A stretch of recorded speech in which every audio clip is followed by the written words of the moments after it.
दोस्तों, बिना सीमेंट के कैसे बना ताजमहल। मोहब्बत का जब भी जिक्र होता है तो लैला मजनू, हीर रांझा और ताजमहल का नाम सबसे पहले आता है। ताजमहल मोहब्बत की वह निशानी है जिसकी पूरी दुनिया दीवानी है।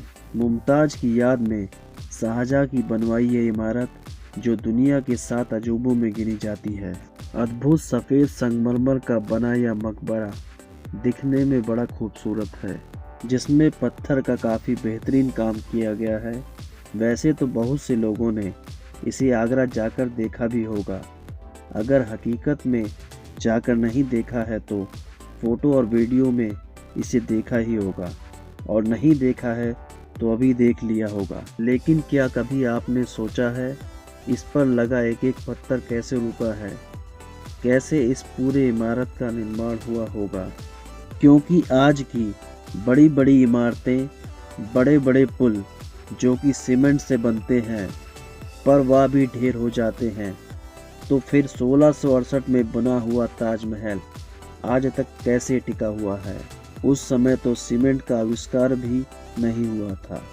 जब 1631 में ताजमहल का निर्माण शुरू हुआ तब तो सीमेंट के बारे में कोई जानता नहीं था, तो आखिर कैसे बनाया गया इसे, वो भी इतनी मजबूती से कि आज तक वह इतनी मजबूती से खड़ा है। क्या सोच में पड़ गए, चलिए हम बताते हैं, तो वीडियो को पूरा देखें। ताजमहल की कहानी ज़्यादातर लोगों ने सुनी ही है कि यह शाहजहां ने अपनी बीबी मुमताज़ की मोहब्बत में बनवाया था। उस जमाने में इसे बनवाने में लगभग 3 करोड़ की लागत आई। ताजमहल आज भी दुनिया को हैरान करने में कोई कसर नहीं छोड़ता है, चाहे वह इसके सफ़ेद मार्बल्स हों, चाहे इसकी नक्काशियाँ में लगे पत्थर हों, चाहे इसकी कारीगरी हो। आज हम इसकी कारीगरी पर ही बात करेंगे। लकड़ियों से बनी ताजमहल की नींव, लेकिन यह बात सुनने में कितनी अजीब लगी होगी। आप सोच भी रहे होंगे, भला लकड़ियों से बनी नींव 370 सालों से ज़्यादा कैसे टिकी हुई है। पर यह सच्चाई है, चलिए हम समझाते हैं।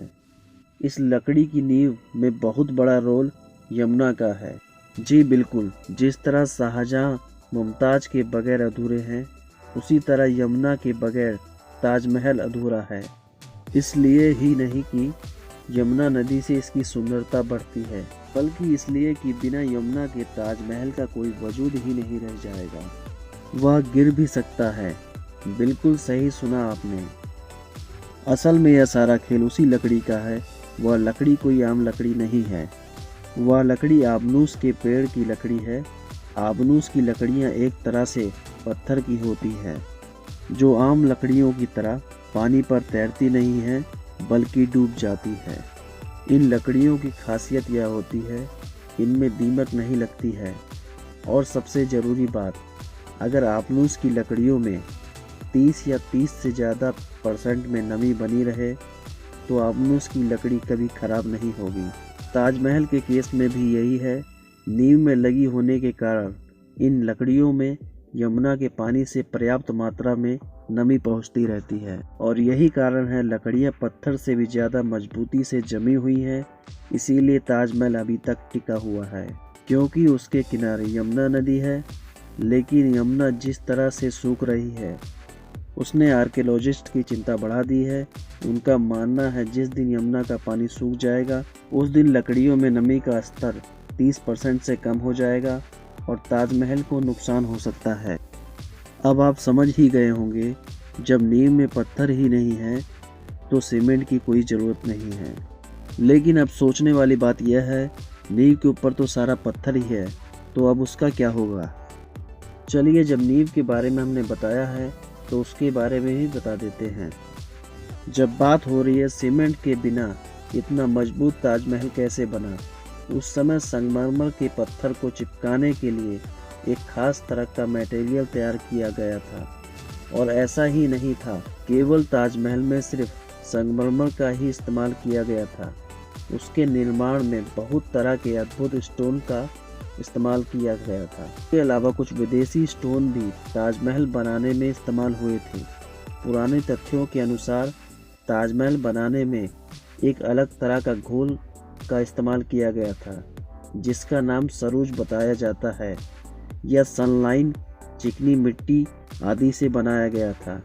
इसके अलावा इसमें गुड़, दालें और मजबूत गोंद का इस्तेमाल किया गया था।